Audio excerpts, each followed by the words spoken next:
have friends in the wrong circles? Because some of the original friends that we had right here in the church, they won't talk to us anymore because she got elevated to the chairman of this particular board, or he's the chairman of the trustees, or he's the chairman of the deacon board, or she's been exalted unto this, now she's the mother of the church, and they just don't want to talk to you. So you try to find those who have commonalities with you and begin to hang out with you.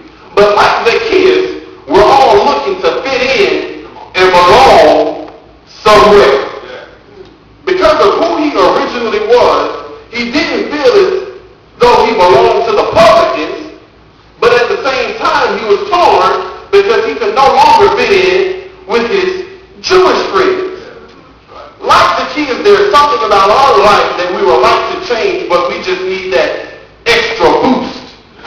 Zacchaeus used a tree. He climbed a tree. That was his boost. Some of our boosts may be different.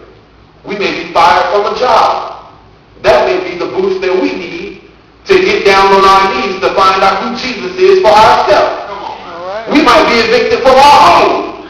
That may be the boost that we need to cry out to the Lord, Lord, I need you right now. Not another second or another minute. Not an hour or another day, but I need you right away.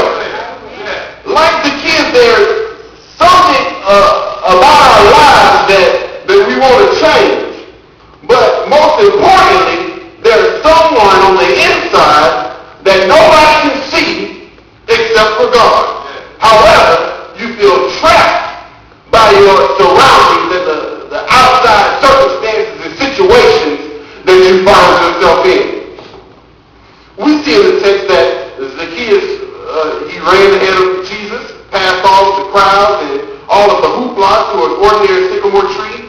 Now this is usually the place where you find all of your prolific preachers begin to make their sermon homiletically sound and give their 3 points and start all hooping and hollering and grab their necks just to make everybody feel good. But me grabbing my neck, that's not going to make me feel good, so let me just slow it down just a little bit.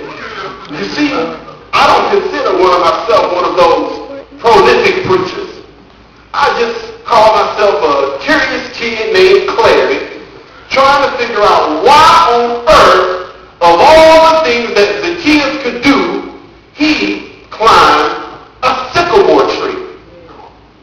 A sycamore tree. Now, when I was reading the scripture, I knew that there had to be something important about this particular tree other than the fact that Zacchaeus climbed it, because they classified it by saying what type of tree it was.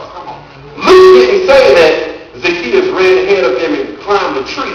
In every version and translation of the Bible, it actually specifically said a sycamore tree, which suggests to me that the sycamore was important. But here comes this curious kid named Clarey trying to figure out why